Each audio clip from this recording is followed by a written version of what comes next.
한국 기업 때문에 전기 부족하다며 베트남 전기를 위해 한국 기업은 모두 철수해야겠지. 안녕하세요. 다음은 기사 내용입니다. 삼성이 베트남에서 활동할 수 있는 최상의 조건을 만들겠다.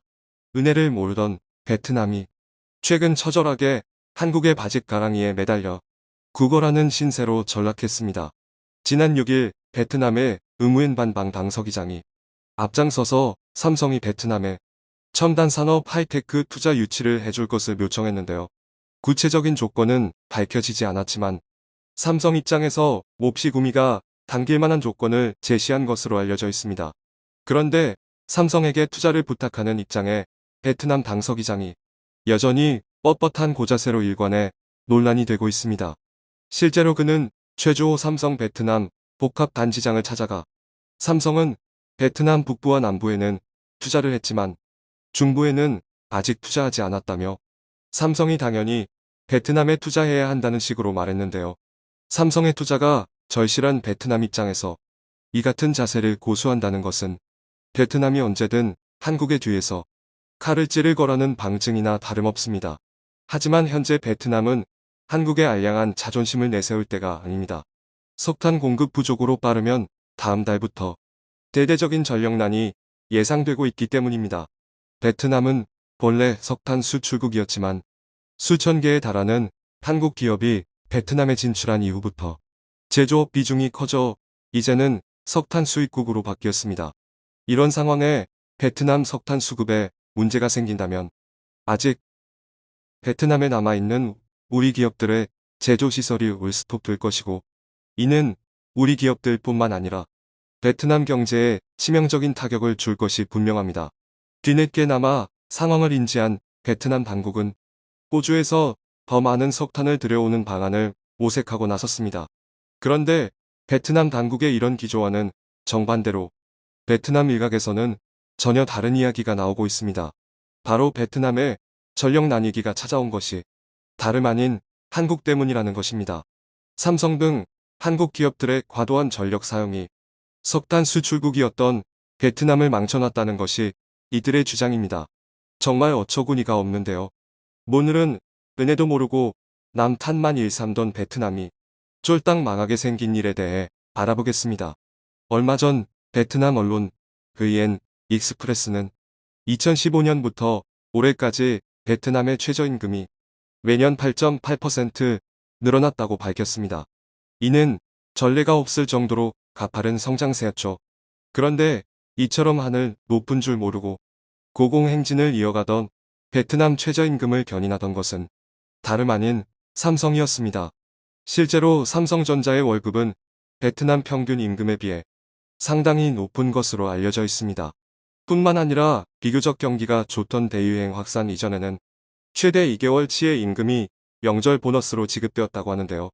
난생 처음 받아보는 어마어마한 보너스에 당시 삼성전자에 근무하던 베트남 사람들은 그야말로 난리가 날 수밖에 없었습니다. 하지만 역시 호의가 계속되면 권리인 줄 아는 걸까요? 처음에는 몰듯이 기뻐하던 베트남은 시간이 지나자 정반대의 모습을 보여주기 시작했습니다. 베트남에 진출한 우리 기업들은 코로나19 장기화로 막대한 손실을 입던 상황이었습니다.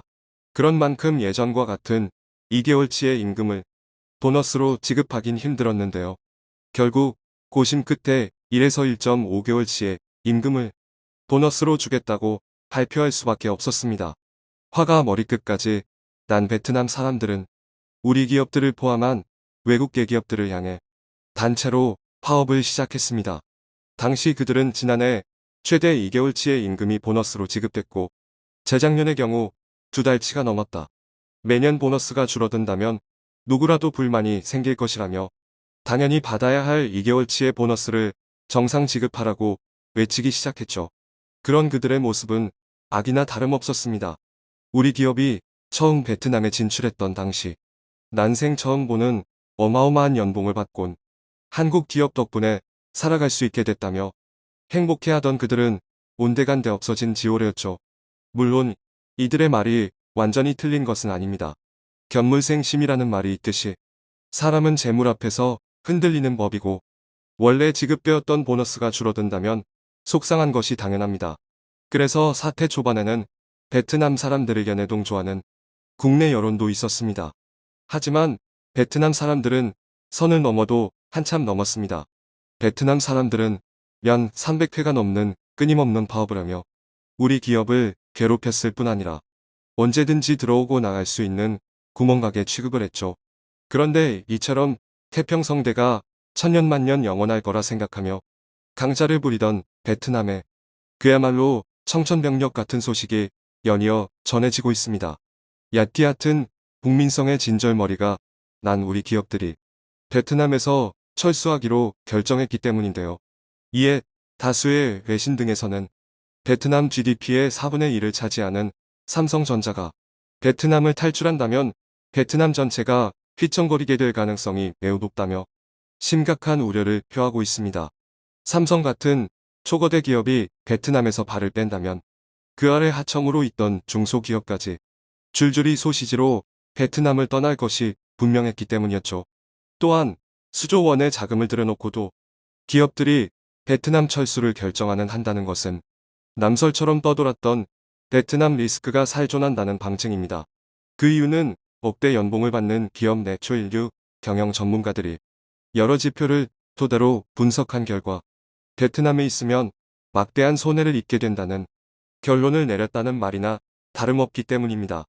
이는 우리 기업 외에도 베트남을 떠나는 외국계 기업들이 속속 등장하며 더욱 큰 설득력을 얻고 있는데요. 실제로 지난 14일 블룸버그 통신에 따르면 스포츠 의류 공급업체인 에클라 텍스타일은 2016년 중국에서 철수해 베트남에서 생산을 늘렸지만 이제 다른 곳을 생산기지로 검토하고 있다는 충격적인 사실을 보도했습니다. 특히 허마이 에클라 텍스타일 회장은 블룸버그와의 인터뷰를 통해 우리 의류의 50%가 베트남에서 만들어지는 상황에서 베트남의 국민성이 우리 고객들의 니즈에 부합하지 않는다라는 충격적인 발언을 하며 베트남을 탈출하는 이유를 밝히기도 했습니다. 이런 초유의 사태가 계속해서 벌어지자 베트남 내부에서는 제조기업들의 베트남 탈출의 원인은 무엇인가? 라는 책임론이 떠오르기 시작했는데요. 현재 베트남 시민들 사이에서는 베트남의 엄격한 방역 규제를 가장 큰 원인으로 꼽고 있습니다. 비슷한 상황의 인도네시아의 경우엔 대유행 확산에도 불구하고 삼성과 같은 외국계 기업들이 최대 가동률을 유지할 수 있도록 배려해 주었으며 각종 규제를 풀어주는 혜택을 제공했다는 것이었죠.